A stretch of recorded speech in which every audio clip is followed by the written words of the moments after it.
welcome to the Leverage Living podcast with Ryan and Bryce. We're pleased to have our first interview guest today, special guest Mike Sather. So really excited he could be here with us and we can learn more about Mike's story as an investor and entrepreneur. Before we get started, I want to say a special thanks to the co-working space that provided us this wonderful, beautiful room to shoot this video in. It is the A Prairie co-working space in St. Cloud, Minnesota. So special thanks to them for giving us the space to use and supporting a small entrepreneur and this little project that Bryce and I have. So thank you very much. So before we get into it, we have some refreshments that Bryce and I have to review before we get started. It's a must. It's a must. So Bryce, do you want to go first? So I have the Bent Paddle Brewing Company here. It's a Pilsner lager. It is very refreshing. Let me just take another sip here just to make sure. It's an IPA. It's pretty hoppy, which I like. So it's let's read the review here on the can. It's pretty sweet. You gotta love a Pilsner lager IPA. It says the craft lager harmonizes noble hops and premium malts found in North America. We did the traveling, so you do the paddling. That sounds like an appealing offer. And I do enjoy it. Yeah. Well, good campfire beer. It's probably better to have a bent paddle than no paddle, right? That's a great point. Yeah. That's why we brought Mike here. That's why he's here. That kind of insight. I'll get going with the mango cart. So, when you want something crisp and refreshing, grab a mango cart. It has a nice tart mango hint. It's probably a surprise to a lot, but it's a crisp, refreshing wheat ale, and the flavors are enough to make a mango crazy. So I think it's really good. I'm gonna have to try one of those later. Yeah. You will. So now that we got that out of the way, we will get into the interview. So I want to start by talking a little bit about Mike's background and why he's here with us today. So feel free to add anything that I might be missing. So Mike got his bachelor's and MBA from the University of North Dakota, so another Harvard of the Midwest grad. Following that and during that, he had some 9-to-5 jobs at a local fitness center, some manufacturing companies. But the whole time, I think his wheels were turning about what he wanted to do next. So Mike then went to serve our country. So we thank him. He joined the National Guard and had 4 deployments overseas, that makes us very proud to have him as well. Much respect. Much respect. But when he was overseas, he started thinking about investing in real estate. And I think he was consuming a lot of books, and doing a lot of thinking about how he could improve his financial livelihood. So it was during one of his deployments that he bought his first rental property. And we'll get into some of that in the interview. But since then, that was kind of the beginning of his real estate career. It started with a flip in Grand Forks, North Dakota. Then he went on to acquire other single family and small multifamily units. That led him to his next step of meeting a partner. And with that partner, Mike and him scaled up to owning over 200 units together. They then started their own property management company, Orange Property Management, which was managing over 1,000 units of rental properties across the state of North Dakota. Mike and I also own real estate together, so we own some multifamily properties in Jenga Holdings and Copper Investments. So I've had the pleasure of working with Mike myself. Additionally, Mike's a co-founder of auctionblock.com, which is a heavy equipment auction that buys and sells heavy equipment, trucks, semis, whatever, all over the world. Additionally, Mike likes to make content like we do. So Mike's really passionate about sharing some of his knowledge and trying to empower others. So he has his own content site called hatefuel.com, which we'll have the link in. We'll talk more about today in the interview. Lastly, Mike is a really active equity investor. He's really good at doing valuations on companies, looking at cash flow, and he loves his dividends. So that's something that is part of Mike's passive income model, is a heavy dividend income stream. So that's Mike's bio. I hope I didn't miss anything too serious. Hit the high notes. Yeah, I hit the high notes. So we'll get started with the interview. Mike, take us back. We touched on it a little bit, but take us back to the early days during your deployment, when you're reading, consuming some of this media about investing. What was the initial inspiration that got you to buy that first property and get started in real estate? Well, I think you touched on it in one of your previous episodes. You you mentioned Rich Dad, Poor Dad, Robert Kiyosaki. He was a heavy influence on me. Yeah. That very first book, Rich Dad, Poor Dad, it's not a blueprint, which is what I like to talk about a lot, giving some specifics, but it was a general motivational book. It was the first thing that hit the light bulb on. And I think you guys talk about it, or maybe we'll talk about a little bit more about pulling the trigger a little bit. And it got me out there. I bought my first single family home, probably looked at 3 houses and pulled the trigger on one. It wasn't a good analysis necessarily. It wasn't, I talk a lot about, are you a map maker or are you a path taker? And in that instance, after reading that book, I was a path taker. I took action, and since then learned exponentially from experience rather than just reading it or theory or whatever. Were you deployed when you bought your first property, or were you? No, not at that time. 2004 was when I bought my first house. Okay. Actually bought it on something called the American Dream program that George Bush had.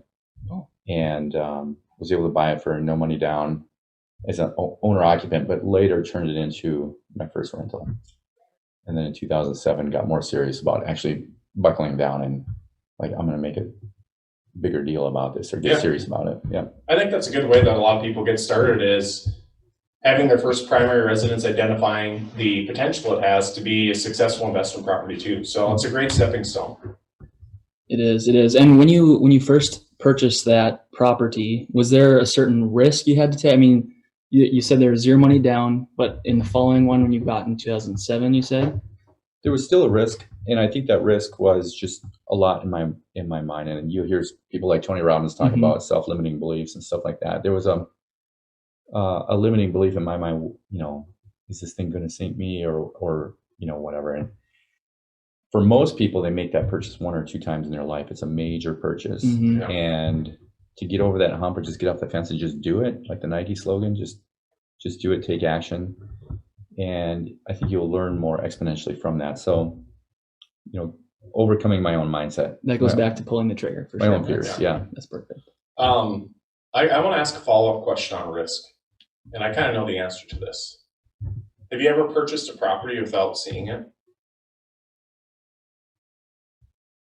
Oh, that's a good question. I prefer to see them firsthand. But I have. And I was in Afghanistan, and actually, this is a funny story. My dad I have to tell this. My dad contacted me from overseas, and he said, you need to buy this property. It's a great deal. Yeah.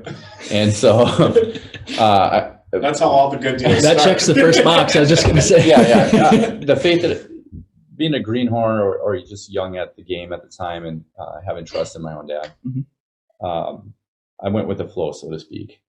And I have a different comment on that. Sometimes things that go with the flow are a dead fish. So I like to be a salmon and swim upstream normally. But I went with the flow in that case. I had trust in my dad. And when I came home back to the US, I ended up seeing the place. And I remember telling my dad, your version of a great deal, my version of a great deal, like different things. But again, it was he laughs about a lot of the lessons I learned in it. So that was sort of my real rich dad in real life, even though it was just through lessons learned in about a 6 months learning process on flipping that meth lab. Wow. So was it a successful investment? Yeah, it ended up being successful, but it took longer. My optimism probably outpaced what reality was. And that's why I get back to just do things in reality. And you can listen to things, you can read it in a book all day long. And I tell this to people all the time. You could go watch Saving Private Ryan, you could watch World War II wars, you can do whatever, but there's a reason veterans will generally only talk to other veterans, so to speak. And it's because they have the experience. Yeah. So just getting out there and doing it will give you exponentially more education. So I have a couple questions about your experience in the military. So going back to risk, how did that reshape the way you thought about investment risk when you were putting your life at risk? 100%. Again, going back to theory, how I wanted to take risk and how I could dream about risk and think about it was way different than actually taking it. So one of my jobs, was to actually walk in front of the up-armored vehicles and clear the roadways of bombs. So IED clearance, for those who don't know, improvised explosive devices. So I would look for the red det command wire, maybe copper wires, and some of the areas that I worked in would have anti-personnel mines designed to take off your legs or limbs or whatever. So a little gory there, but yeah, after going through that experience, I would come back home and tell my banker friends, and I would try to get loans, and they would say, this is kind of risky. And I was like, let me tell you about risk. Yeah. And so I had a different perspective of risk, of course, but people can go, not everybody's going to go to war or have that opportunity, or I call it an opportunity, or those types of opportunities, but you can get those opportunities through various experiences. Maybe it's public speaking. Maybe you have a fear of public speaking. Just get up there, join some group and just go do it. Or maybe it's a fear of talking to girls, whatever it is. Or maybe you're a girl and fear of talking to guys. Whatever your gender is, I don't know nowadays. But just overcoming those fears by doing it. And action breeds results, and results will build confidence, and confidence will, give you the results you're looking for. So you talked about being an optimist, and you described your deployment as an opportunity, which I think is awesome. Yeah. Did that lead into your want to be an entrepreneur? Well, I talk a lot about school and education, and I think of them as two completely separate things. Yes. And I call one the school training program, and I call the other just education can be had anywhere with Google, anywhere nowadays. Leverage Living podcast. Leverage Living, yes. Just learning from people like these guys. So school, I see it as a training program that trains you to use that education in a specific way. No different than basic training was to me. Basic training taught me how, uniform code of military justice, how to march, how to shoot an M16 or M4, all these different things, and how to use it against all enemies, foreign and domestic. Now you take your education and you strip your training program from that, and how can you use it differently? So that's the question you could ask yourself.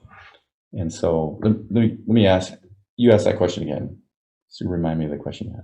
You called your deployment an opportunity, and you said you had optimism against when your dad sent you that house and you got it. Yeah. And you said you guys had different ideas of what a good deal was. Yeah. And your optimism put you through making that a good investment overall. So what about your deployment and made you want to become an entrepreneur? Did that have an effect on you in that regard? Yeah. So, okay. Now you re-trigger my thought process. So the deployment's definitely just military training in general. I think it can breed leadership or it can breed followers. Depends on what you want to do with your life. You have the choice to do it. Usually I speak pretty highly of the military, and I think it bleeds leaders. You're forced to become something different. You're forced to grow. And so those experiences, that training program and going through that adversity and that risk is the same kind of mindset or psychology you have to go through, I think, as an entrepreneur. And the school training program trains you to be safe, don't make mistakes, sit back, listen to the teacher in the front of the room, all that kind of stuff. And you're almost trained to be a follower. Active versus passive learning, for sure. I think so. So military, you're taking action, and again, you're a path taker. You're not necessarily a map maker, you're a path taker. And you have to get out there and do it, and you have to face adversity, have courage, the whole core values of the military leadership: loyalty, duty, respect, selfless service, honor, integrity, and personal courage. So I think that's really great. And one thing that I know that Mike has some really good thoughts on, and I'd like you to share a little more.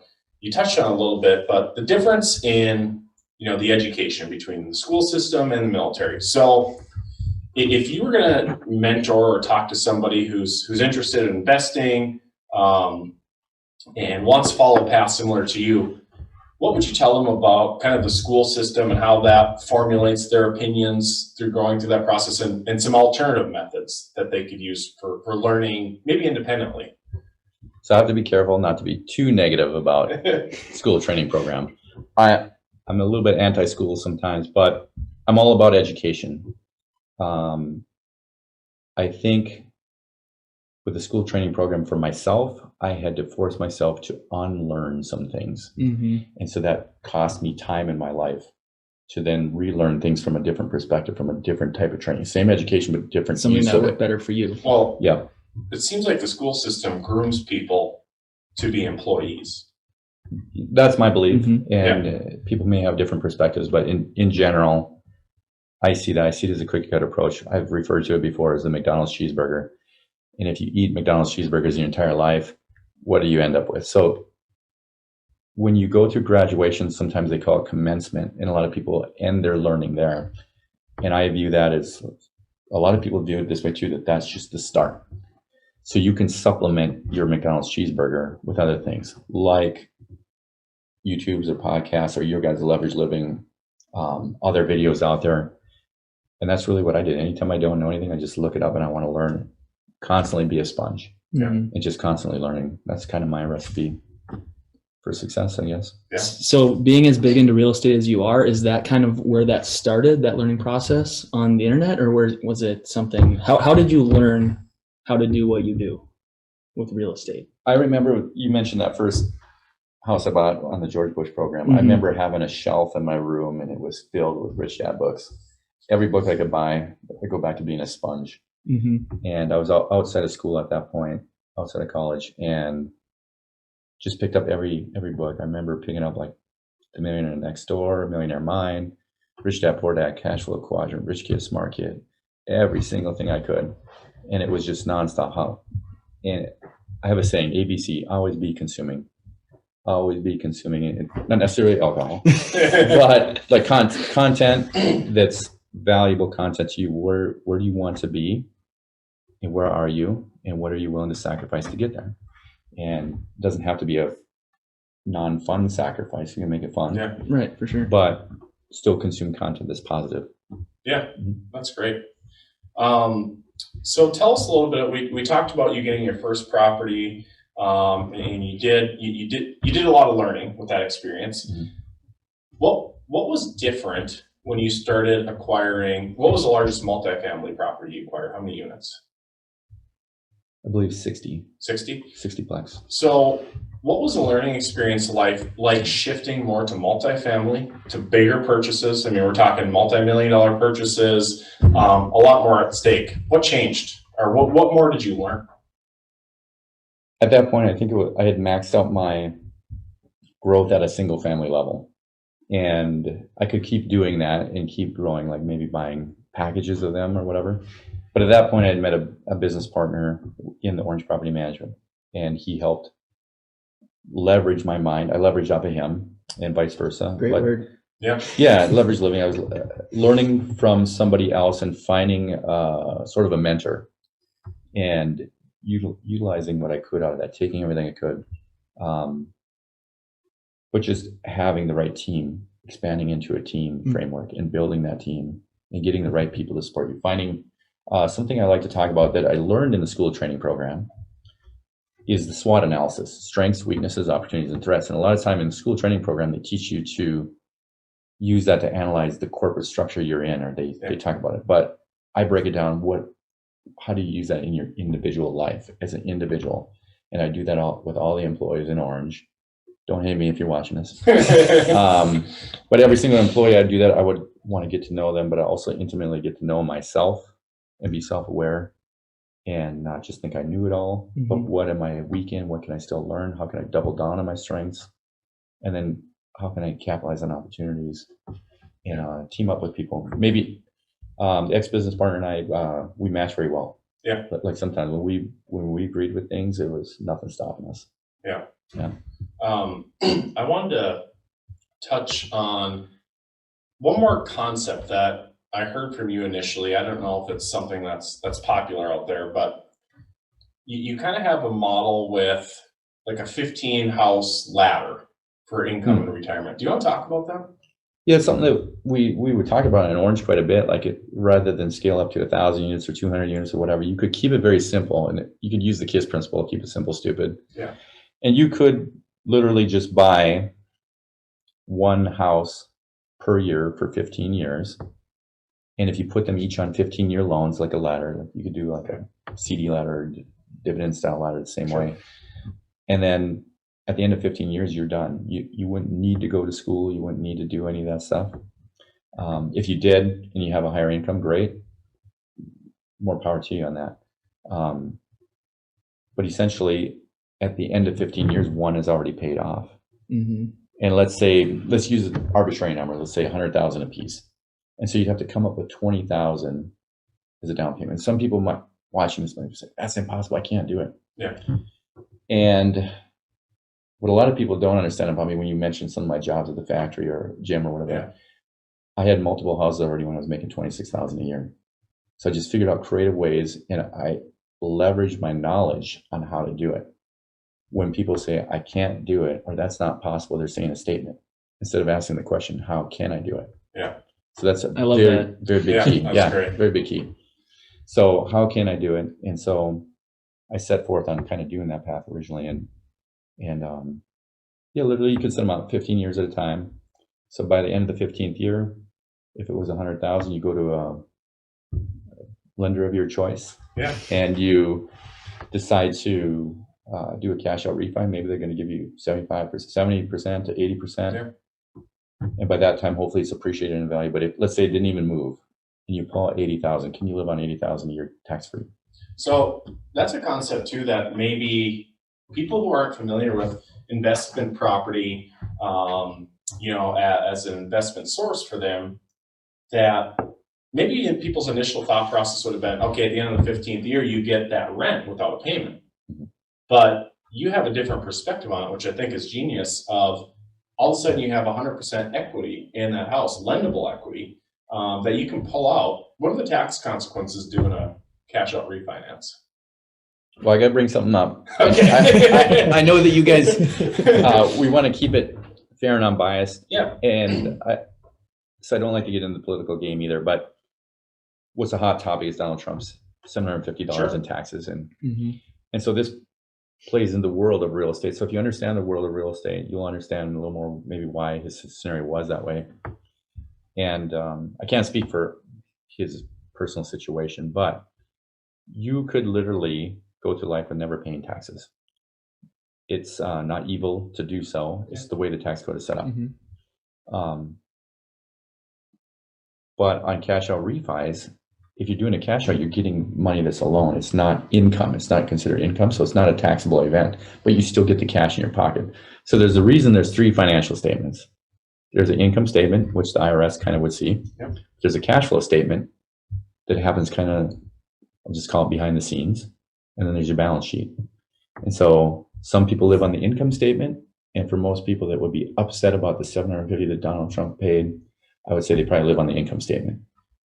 I would advise them or encourage them to learn more about the cash flow statement and how they can benefit themselves, because there's loopholes all across the board for employees or real estate investors or whatever. And everybody wants to take advantage of them, but not everybody knows about them. Mm-hmm. But just learning more about them will allow you to take advantage in your favor. And I think that's a great point. And maybe some people aren't, they have issue with using the word tax loophole, like it's cutting a corner. Really, it's tax strategy. That's a better point. Yeah. Yeah. I mean, you're being strategic.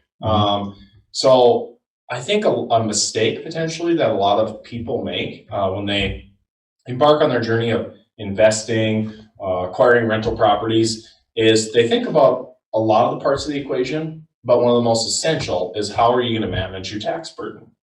Because that can be really significant. I think for new investors, especially, I'm not picking on anybody, but if people, I call them the Robin Hooders, if they started recently in March when the market tanked. Do you know anyone that?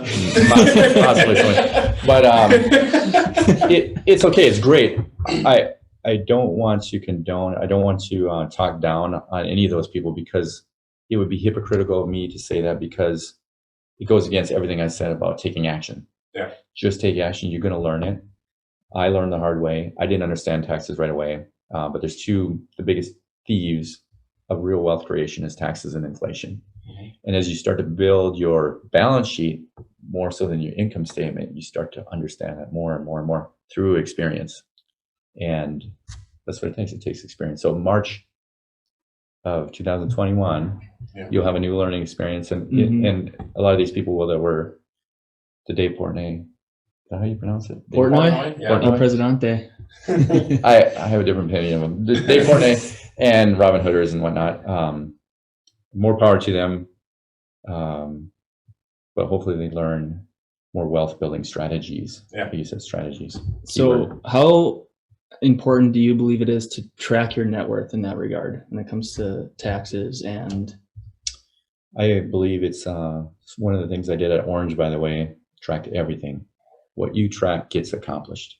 that's, I'm gonna say it that's a again. good point. What you track gets accomplished. I don't care if it's your diet. I don't care if it's what you're drinking. Yeah. I don't care if you look in your garbage can and look at the sugar you're eating. I don't care if it's your fitness. Everything I've tracked in my life has helped increase when I wanted to hit my goals. Makes you more self-aware. So Yeah. a balance sheet tracking to me was just not to be necessarily obsessed with it, but to keep me accountable, because it's too easy to lie to yourself. People will lie to themselves all the time without even realizing they're doing it. Yeah. It's So nice to see it go up. I'm assuming. Yeah. And maybe someday. It may go up and may go down. It's just a tracking tool. It's a tool and an accountability tool. Sometimes if you do see it go down, you might ask yourself, what would I do different this year than last year? Like, why is it going down as opposed to up? Yeah, there's a reason why companies will do quarterly financials. So they'll track quarter over quarter, year over year. It's so they can track their performance. Mhm. It's no different than tracking your performance in the gym for anybody that likes to go to the gym. Do you track your bench press? Do you track your 2-mile run time or 1-mile run time, whatever it is? Are you tracking your relationship? Are you asking your wife, how did I do this week? Those are all 10 out of 10. Kelly doesn't watch essentially, this. but essentially, Yeah. I'll say it one more time. What you track gets accomplished. Well, I like that a lot. I wanted to piggyback on that point because Mike sent me, he has a great Excel template to track net worth. And it to me, it's a KISS principle. So keep it simple, stupid. It's just a very simple, straightforward Excel template. You can make your own adjustments. When I started tracking my net worth, it was around the time I initially met Mike, which honestly is probably about 7 years ago. So I was about 23 at that time, so pretty young, fresh out of college, trying to decide, what my financial journey is going to be. When I started tracking, it was a negative number. But now doing that consistently through the years, it's really fun to go back and see the growth, what generated the growth, and you keep setting that next goalpost out there for you. So, when Bryce and I were talking, Bryce has always been really ambitious and trying to learn more about investing. So I sent him the template. Mhm. I don't even know if you owned stocks at that point or not. Maybe I might around the same time. Yeah, it was about the same time, I believe. But I found through my journey initially, like I said, when that number when it was red and it was negative, I didn't see the purpose as much. But now, when you have several properties and you grow your whole portfolio, you see how powerful it is because that number becomes very important. And you hit on a key point. I wanted to just bring something up. Yeah. That's human behavior related, and I talk about that a lot versus just being smart about finances or whatever. When I worked at a gym, prior to working at a gym, first time even going to a gym, I was the skinny kid who was really scared to go into the gym. And what I immediately did was compare myself to others. And that's like a cardinal mistake. Mhm. I've seen sometimes older females trying to compare themselves to college girls and stuff, and it just will set your goals. It kind of throws them right out the window. So the tracking tool, like having a net worth tracker, isn't to compare yourself to others, at least not initially. It's just showing your own progress. And some people on that topic will say, well, what's happiness about and stuff like that? Isn't happiness just being content? And for me, it's not. Yeah. For me, it's showing progress that I've beaten my former self. Yes. And I don't need to compare myself to others. I can be content with not comparing to others, but sometimes it's cool to share ideas with other people just to learn new things and leverage off of that, right? Yeah, I agree. I mean, who's the best person to compete against? It's yourself, especially when your mission is to continue improving.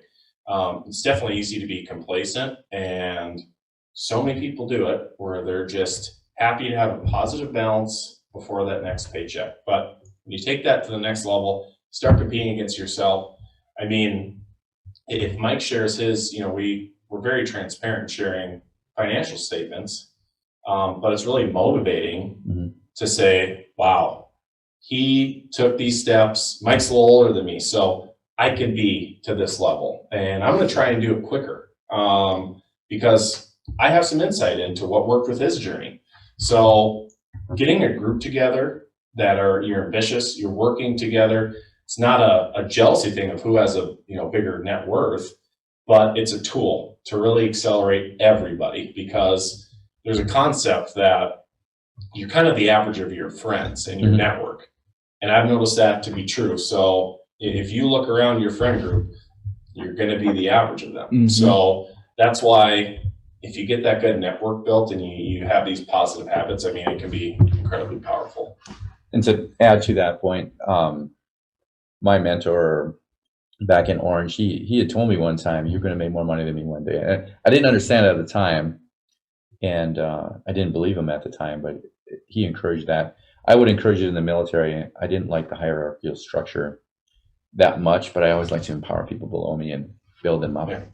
And it's empowering, I think, it's gratifying, that's the word. It's gratifying to pass that knowledge down, just like through these videos, and let it live on, but pass that down and let other people leverage. And if they surpass you, hey, awesome. Then you did a really good job in life, I think. And that mentorship is super important, because that's literally leveraging your knowledge. You're taking 10 years of somebody's experience and they're telling you in, a week, an hour, whatever it is. I mean, that's the definition of using leverage. When, my friendship with Mike, I had access to all the challenges he's had, all the mistakes he's made, what made him successful. So I absorbed all of his knowledge, or a lot of his knowledge and direction, just with our relationship. So that's how you leverage connections to try and get better together. So it's really important. I have an interesting question here. I'm excited to know the answer to. All right, let's hear it. If you could go back in time and talk to your 18-year-old self, what are you going to tell him? What are you going to tell young Mike, fresh out of high school? This is a very important question. And the reason I say that is because when I was a kid, I just heard this on the radio the other day. What poster did you have on your wall as a kid? Okay. I had several. Kiss? I had a biblical. It's not that old. Well, maybe, but I had a biblical one. I'm not a big religious person, but I still remember, because it was ingrained in my mind. 2 Corinthians 5-17. And it talks about old things have passed away. Behold, all things have become new. So I always feel like that every day, no matter what happened in your life, you have it's going to sound a little weird, but every night you go to sleep, you die. The next day you wake up, you're brand new. Yeah. And you have the ability to become whatever you want. And along with those other I had some other posters like Lou Ferrigno and a Joe Weider program, because I was a skinny kid. Did you think about that poster, the Bible verse poster? Did you think about it in that context at that age? I didn't at that age. As I started developing more into the hate fuel stuff that I'm gonna plug it. You plugged it. I actually used the quote in the book, and because I see so many people make mistakes in their life, and then they go on living that status, and sometimes that's what holds them back. They feel like that's them for the rest of their life. Mm-hmm. But again, even if you're like a felon, even if you screwed something up in your life, or you never even tried investing before, you could get up tomorrow and take action. You could do something different. It's like going to Vegas. You can be whoever you want to be. Yeah. Right? And when you have skin in the game, it makes you want to learn way more about it too. Yeah, just to absolutely. So my 18-year-old self, to your point on that question, would probably be quit. Don't allow other people to tell you what you should be. You have the ability to become whatever you want. Yeah. And just probably use that quote. It's a very powerful quote to me nowadays. Yeah, it definitely is. And that's why You know, it's cool to see what Bryce is doing.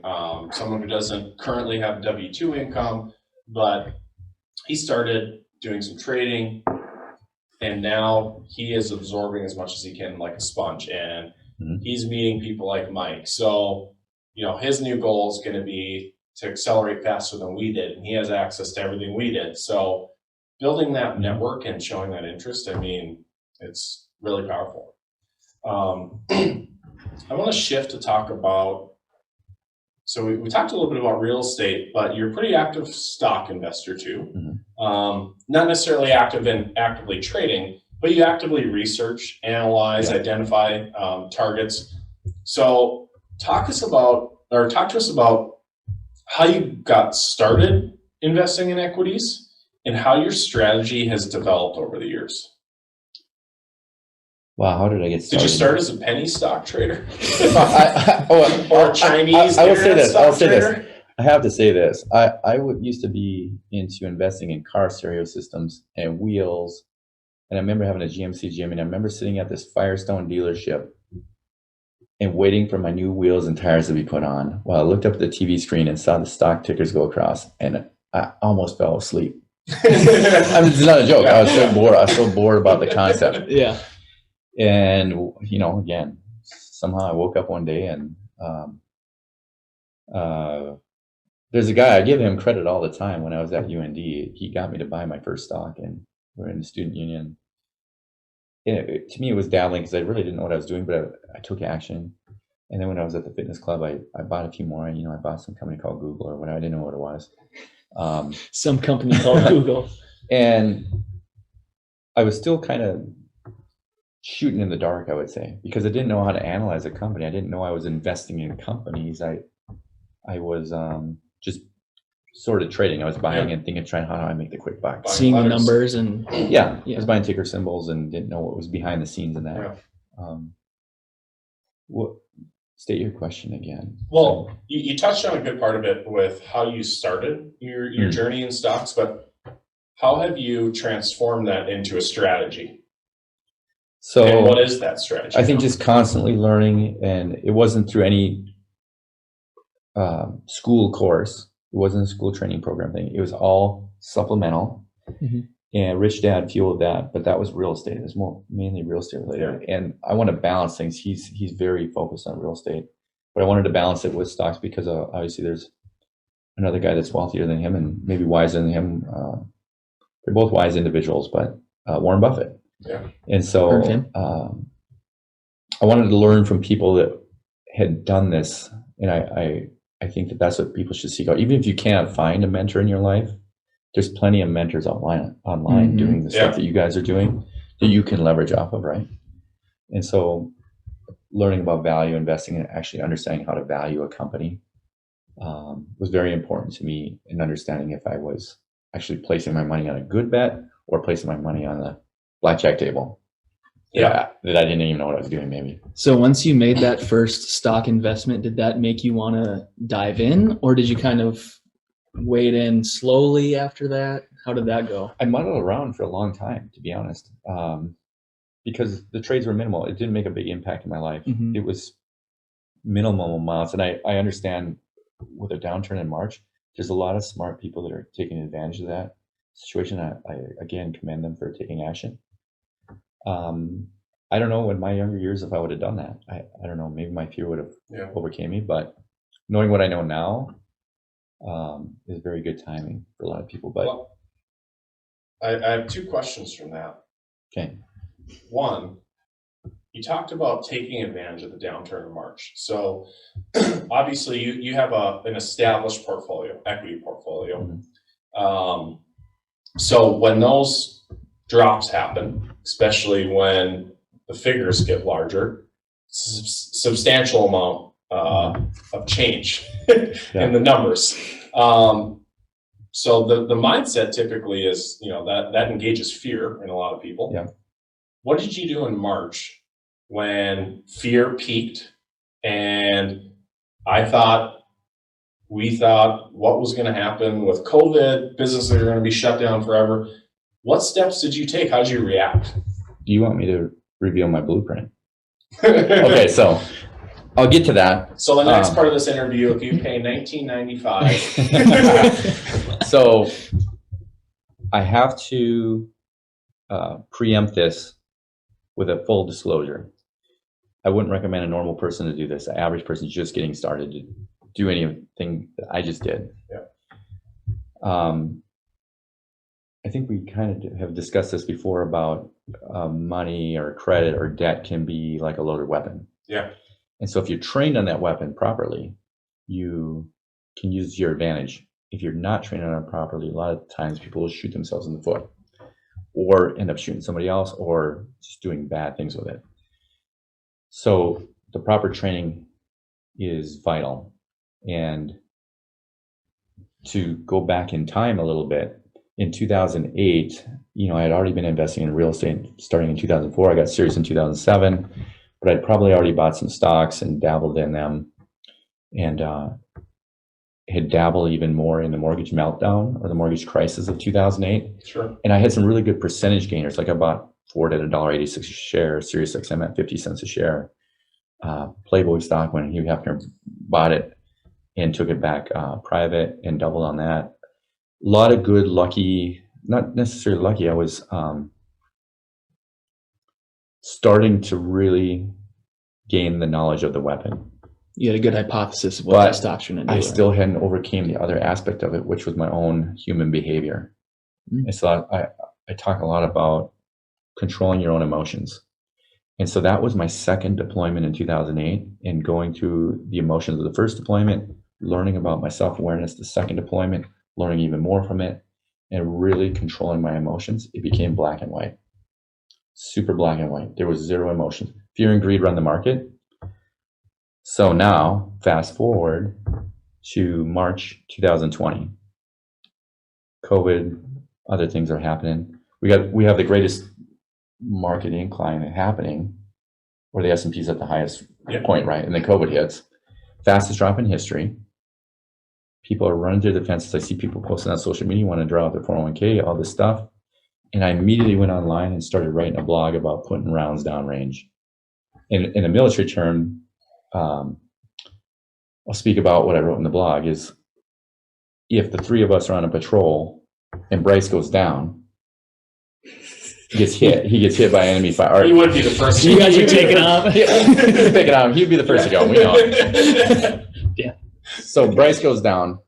So then the question becomes, what do? Do we turn inwards and help? Bryce is still alive. He's screaming. Yeah. Help me, help me. Do we turn inside and help him? Do we panic and pee our pants? Yeah. Or do we turn outwards and find the enemy? And so the answer a lot of people would do is turn inside and help Bryce.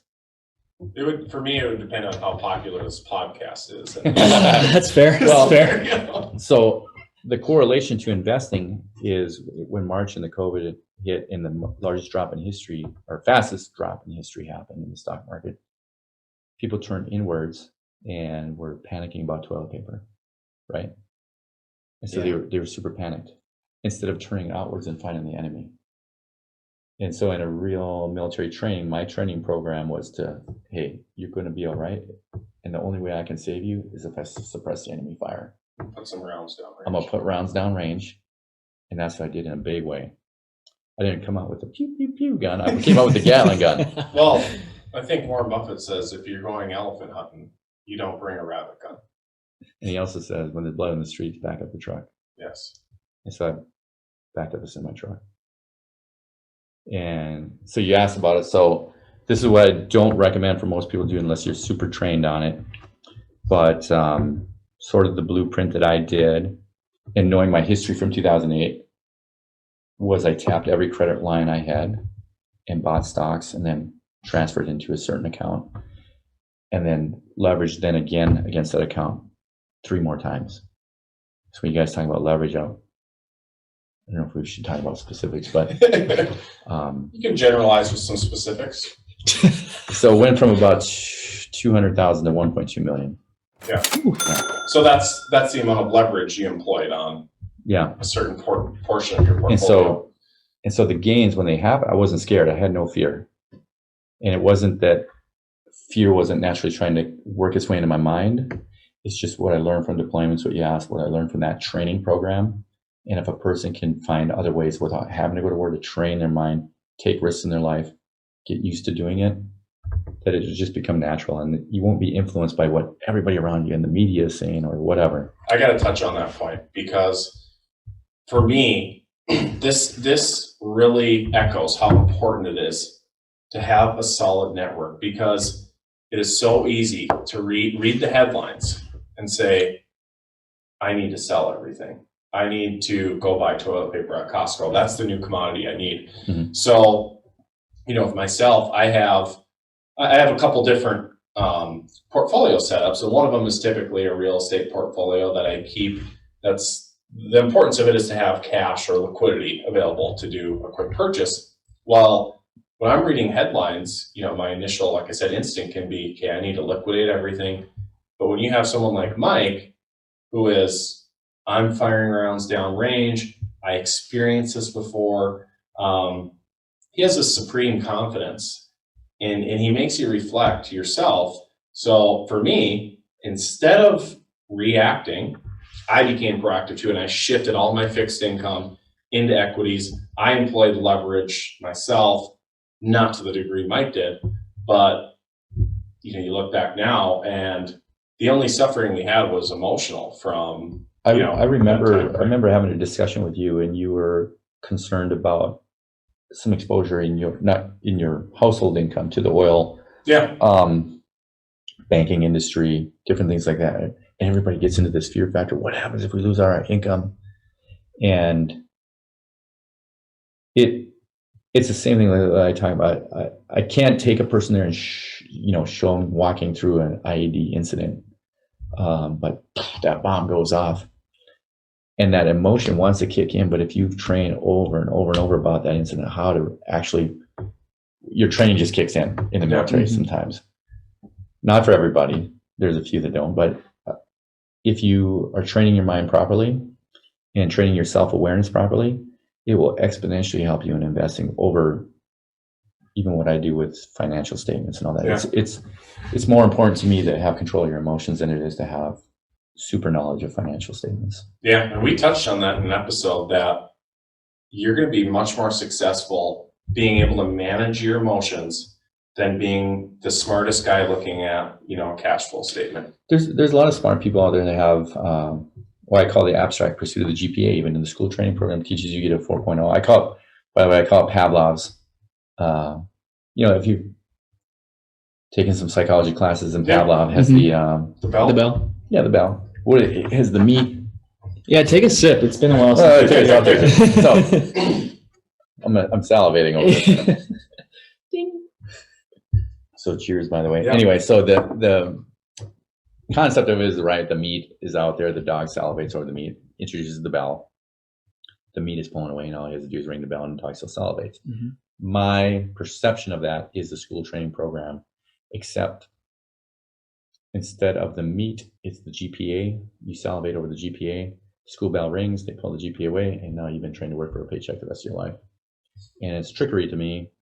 If you want to be an entrepreneur, now if you want to go that path, I'm not condemning it or anything like that, but very few people speak on behalf of entrepreneurs, so I feel like I have to play the devil's advocate and for sure, kind of be harsh on it. Definitely. So you talked about all the leverage you did. What does leverage living mean to you in that regard? I think you touched on it pretty well, but is there anything you want to add on that topic at all? Well, I think I have to admit, I have been overly harsh on Dave Portnoy and the Robin Hooders, and I come off as almost bashing them, but I'm actually learning from you guys. You guys are doing this Leverage Living podcast and YouTube videos, and it's inspirational to even me that young guys are doing it. And I probably have to say the same thing that my mentor said to me, that you guys will outpace me at some point. And but I've had the opportunity to work with you before, and I can just tell you're already a sponge, and you guys are actively doing this. Whether it works out or not, it really doesn't matter, because you're probably going to learn lessons that many people that never even tried it won't learn. Yeah.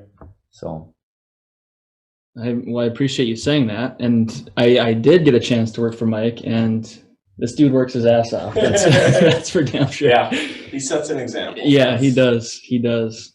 He turns on the lights and he turns them off on the way out.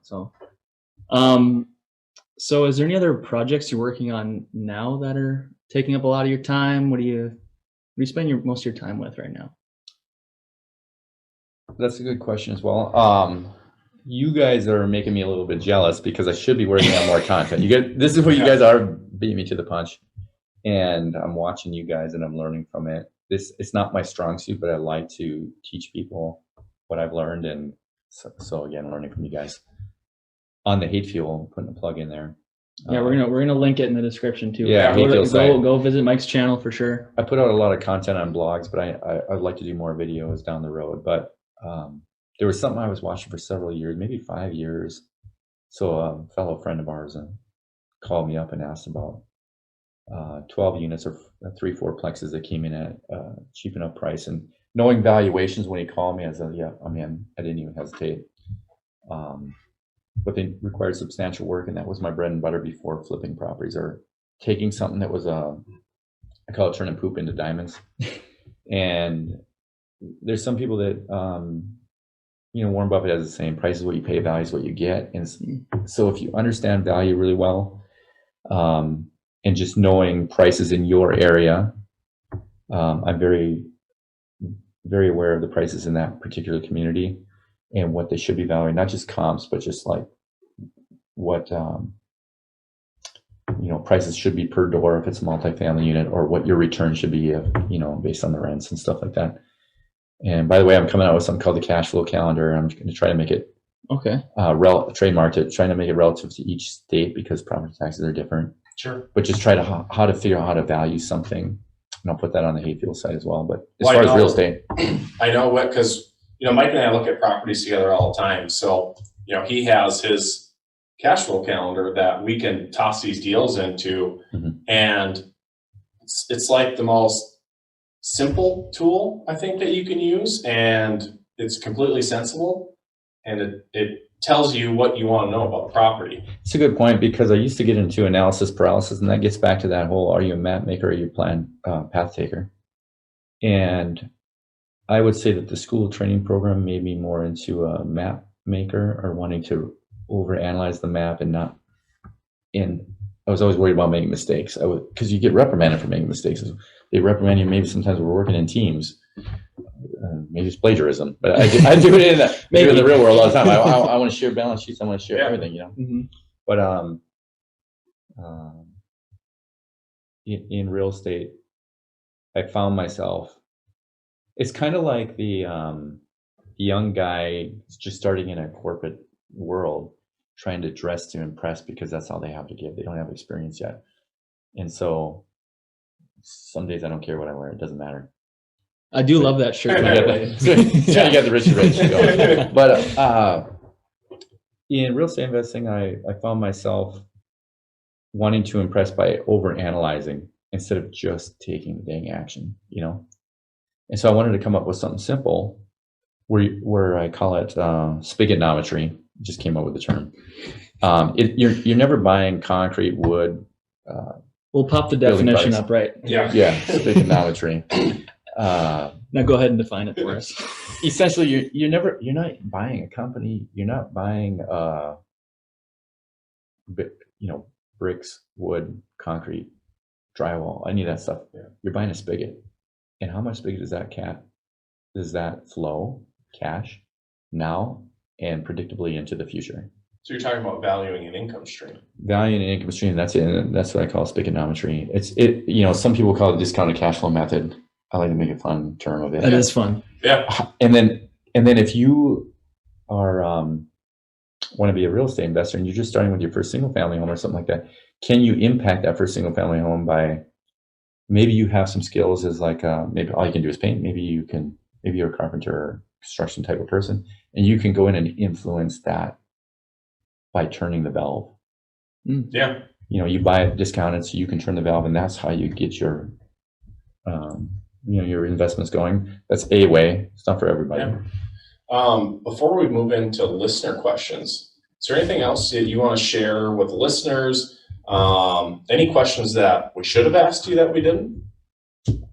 That's a wide open realm. Yeah, well, Start spinning the wheel on that one. Not off the top of my head. I think what you guys are doing are great stuff, putting out content, especially if it's like I said, I go to a lot of YouTube videos. Like, I didn't know anything about construction. I didn't know anything about real estate. And going back to my life, I didn't have a lot of seed capital or money to start out with. I saved a lot of money from deployments. My professional career existed of working in a factory and working at a fitness club. Did you do those jobs before you were deployed? Mm-hmm. Okay. So did you start saving then, or did you start saving after? No, I saved for stereo equipment when I invested in. Yeah, those Rockford Fosgate speakers are worth a lot right now. Anyway, yeah. Those aren't appreciating? No. No, I love car. I was an enthusiast about it. So the thing is, it's just that investing became a passion of mine, not because I want to just be making a lot of money, because there's no end game to that. Right. It's so insatiable. But what can money buy you? And that's where a lot of times I'll get in disagreements where people say money can't buy happiness. But freedom. If you have the time to spend with your loved ones or whatever is important in your life, that's where happiness can maybe come from. And I feel like money's just a tool to get there. Yeah, yeah, that's great. Well, I'll start off with our first listener question. So someone has, they said, I have $20,000 in savings. What would you recommend I invest in? So I'm assuming this person maybe hasn't done much investing or isn't too familiar with concepts yet. Maybe fresh out of college. Yeah. The first thing I would do is I would shut my mouth. Meaning I wouldn't run around and tell people I had $20,000. Well, I have to say this because there's a saying, right? When money and knowledge enter a room, who leads with the money? Without the experience. You got to be careful who you say that to. Yeah. And if it boils down to I have some core values in my life, and I've defined them, and this is part of the Hate Fuel book, is defining a true north on your compass before, the whole story with the spaceship courage is, defining where your true north is. So my top three are integrity, personal development and growth, and discipline. And so if you're working around a person with integrity, it's fine to tell them that, and the right mentor. But the right mentor is probably going to tell you, if it was me, I'm going to tell you education. Yeah. And the reason being is I'm assuming, or probably going to guess that you've had a school training program education. I'm going to look at you as you got a McDonald's cheeseburger when it comes to finance. And it's not a knock against if you became an engineer or you became a doctor or you became anything else, but it's just that financial education is lacking in our school training programs. 100%. I think that's great. Yeah. Sorry for the pause. We had to do a merch upgrade quick. So Bryce, why don't you move us on from Mike? Mike left us off talking about education. What else do we have for a listener question? So another listener question was about real estate investing. Mm-hmm. It can be a bit daunting. So how do you take down that first property? What are the steps you take in that process? So my first one that I bought was, I looked at 3 and bought the first one. I don't always recommend that. I do recommend taking action, but probably to precurse that a little bit was I learned a little bit about the MLS, and it's kind of like the standard place to start, right? Mm-hmm. It's where the retail buyers will go. And so you got to learn that game first. You got to learn the basics, and then maybe you want to go to other sites like HUD sites, auction.com. Trying to think of some others. I should give a whole list in the like Hubzu. Yeah, you can go. Is that like Zillow? Is that the same thing or no? Zillow? Similar in the sense that it features properties, but these are specifically like foreclosures that you can. Getting into more wholesale versus retail, maybe. Yeah. Finding better deals, or just learning, networking with people in your community, things of that sort. So again, what reduces risk in your opinion? What reduces risk? I'm gonna ask a question with a question. I'm gonna gonna answer your question with something you said earlier, and that's experience. Exactly. I think, Well, and if you can't get experience and maybe you don't have the money yet, it's okay to still do it in theory by reading or watching these videos and learning from other people's Yes. mistakes. So you can leverage time and mistakes or avoiding mistakes by listening to this kind of stuff. Yeah. Finding a mentor. And, I didn't have that back in the day when I first started in 2004. Maybe it was around, but I didn't use it like YouTube and stuff like that back then. And that's when I bought my first one, and I just kind of went out and did it. Very happy I did. With enough time, especially with real estate, with enough time, it's very hard to lose as long as you're not doing something super dumb. Yeah. And yeah, just not make it daunting is again, improve yourself. To me, it was daunting to go in the gym for the first time, going back then. Yeah. Whatever category is in your life. When you're just benching the bar and other people have the 45s on each side, it's intimidating. I'll give you an example. This is why when I talk about the posters on the wall, I had Joe Weider stuff, Lou Ferrigno, all that stuff. Is the same height as I am now, 5'11". I like to tell people this. 5'11". I weighed 119 pounds, and I cut down to that weight for sports, and I couldn't bench press my own body weight. But by focusing on the right thing and learning, I got the Joe Weider program, learned about how he was the master blaster, how he trained Arnold Schwarzenegger, all that stuff. Just learning about it and experiencing, and then having the confidence to go try some stuff myself in the sort of the secluded environment until I decided to go step in the big boy gym or whatever. Yeah. That's what it took for me. And so I think people can do that same step in any area of their life, including real estate investing. You can watch the videos and watch other people's mistakes, put it through theory, put it through practice, make your own spreadsheet if you want to, get the cash flow calendar to make it simple if you want to. You can analyze multifamily properties in 30 seconds or less. Yeah. With the cash flow calendar.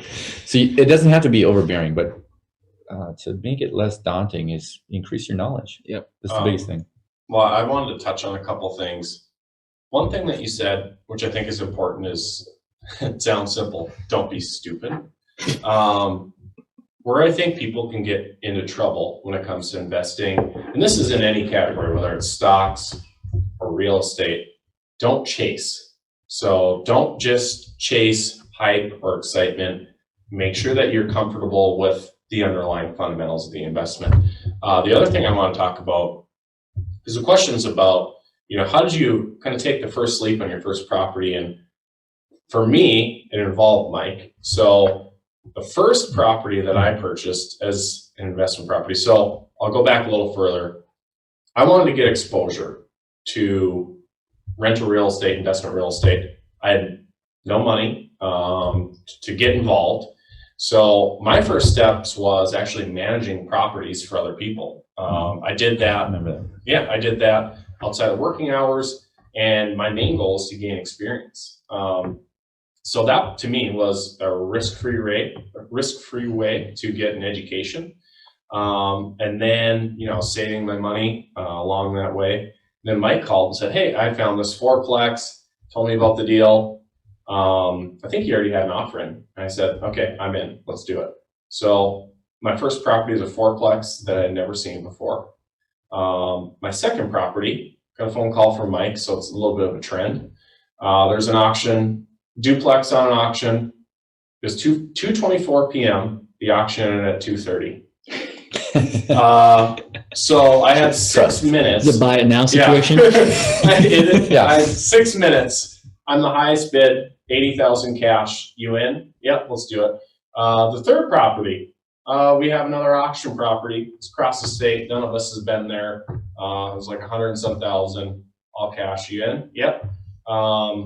Every one of those are my first three. So I hadn't seen all three of the properties I purchased. So you're jumping into the deep end with the life jacket on? Yeah.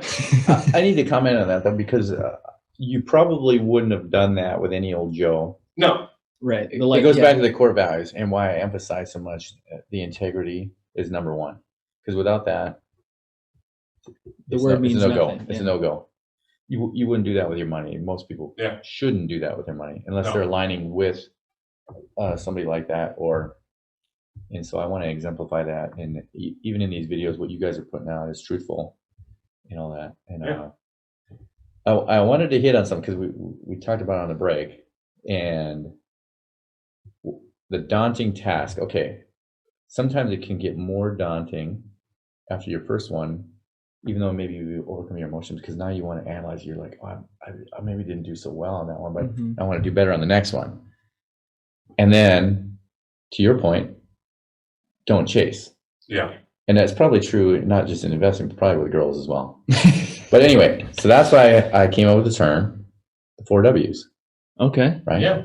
What are the 4 W's? Let's hear about it. 4 W's are some will, some won't, who cares, who's next. And so it's a sales technique that you don't have to get bent out of shape, don't have to get emotional if what you got super focused on doesn't work out.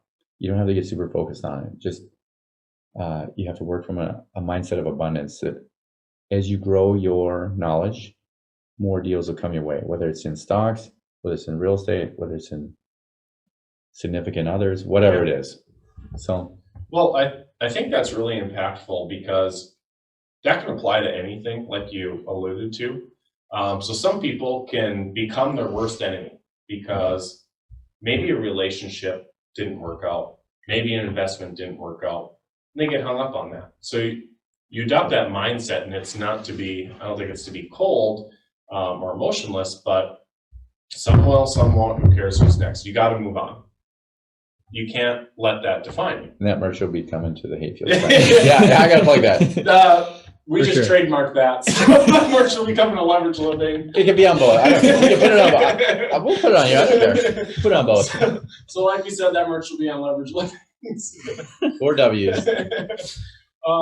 Well, I think that's great. Is there anything else that you wanted to touch on? I mean, you plugged hate fuel. You want to talk about that a little bit more? What that is? Just conceptually, what does hate fuel mean? Man, I couldn't do a deep dive on it, but just trying to keep it simple. Hate fuel is I love the concept of it, and I think it's part of what's driven me too.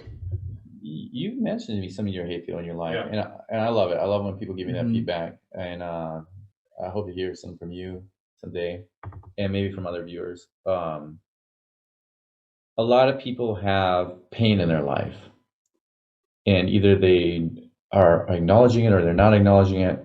But the concept of hate fuel is, it got created into an analogy of a story. I'm trying to create a book on it, right? And it's 8 chapters. So it's not the word hate, because hate, you see hate happening in society today, and it's turns into rage, and that's not good. Yeah. So we're not trying to go there. So hate, harnessing hate is a different thing to me. Harnessing and controlling it. Again, going back to human behavior and controlling your emotions, being self-aware, and being not a slave to your emotions, having control of your emotions.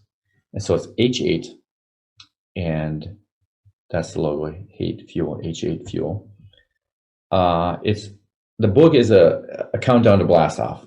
It starts what I would call how the military works. Begin with the end in mind, begin with the objective in mind, and then back plan from there. And how are you going to get that objective starting today? What are you going to do today to make sure you get to that objective? And so it's an 8-step program, and there's something you have to pass through that I call the suck, or a lot of people say, hey, welcome to the suck. Embrace the suck. Embrace the suck. It's 5 layers that will hold most people back in life, and it's very painful to pass through the suck. So what happens is most people don't even try. And I'll tell you why in a second, because you go through the chapters down and you get into the chapter of Spaceship Courage. The story is about a rocket ship called Spaceship Courage, and you have to get your instruments right, the instrument panel, which I referred to earlier as True North, defining your core values. If you've never done it, you're doing yourself a disservice. Yeah. And once you align your compass and you can blast up to True North, you've prepared the spaceship. But now you got to get down to your planet comfort zone where the spaceship resides on. And that's where most people reside. And that's where it's comfortable for most people. They don't have to go through pain. They're just going through the motions of their life. And that's what I refer to as after you're done with the school training program, it's easy to just go through that walk of life, not push yourself anymore. Maybe it's fitness, maybe it's relationship goals, maybe it's whatever. But a lot of people are not happy with their life. They're portraying that on social media, but maybe they're not. So you peel the onion layers back, right? And you get down to the core. And at the core, you will likely find a pain in somebody's life. Yeah. And there's a saying, people will do more to avoid pain than they will to gain pleasure. So I could tell you all day long about being financially free or making a boatload of money in real estate investing or stock investing or whatever, but you'll never do it unless you have the right motivation. All the YouTube channels out there, what they're missing is finding the right motivation. And that's what I call hay fuel. Because if the suck is painful, so people will avoid the pain. But hay fuel is about finding a pain in your life that's more painful than that to propel you through the suck. Using it. Yeah. Harnessing it and using it. For me, when I was younger, I was tired of being skinny. I was tired of whatever. So I had all these posters on my wall, but I had to harness my pain of like, okay, I'm tired of getting beat off this sports team or whatever. I need to improve. I was tired of being an employee. I didn't want to be an employee anymore. I didn't want to be a W-2 employee. I wanted to be a leader. So how did I do that? I say this to people. I had to hate my job enough. I like football a lot. So I hate my job enough where I come home on Monday night, instead of going to watch Monday Night Football or Netflix, I say, I don't have time for Netflix and chill. I got to network and build. Yeah. Wow. And so when you have the pain that powerful and you leverage off of that pain, then that's when you'll succeed. Yeah, that's huge. That's powerful right there. Yeah. And I think you're taking something that can be the biggest detriment to somebody, which is some adversity they've went through. And you're talking about how can you turn that into a positive force to motivate you to do something different. And I think the Tony Robbins quote, I think what he says is, are you leading your life or is your life leading you? So this is where you make that decision. Do I want to let that adversity define me or do I want to let it fuel me? So why do you think I call my 4 deployments an opportunity? Because they're pushing you forward, They propelling you to the next big created thing. pain in my life Yes. that a lot of people will never experience, so I have an advantage. Yeah. And so the more adversity sometimes people have in their life, I don't feel sorry for them. I'm jealous sometimes that they have a propeller that I don't have. Yeah. No, that's, But a lot of That's a people very don't- optimistic way to look at it that a lot of people wouldn't do. yeah. Some people will look down on that, but if you can harness it correctly, it's the most explosive propeller out there. Yeah. Oh, that's Definitely. huge. Definitely. Well, I think we had a great interview. Bryce, do you want to wrap us up? Yeah. I want to say thanks to Mike again. Yeah. And let's put your Cheers. meal for a Yeah. cheers.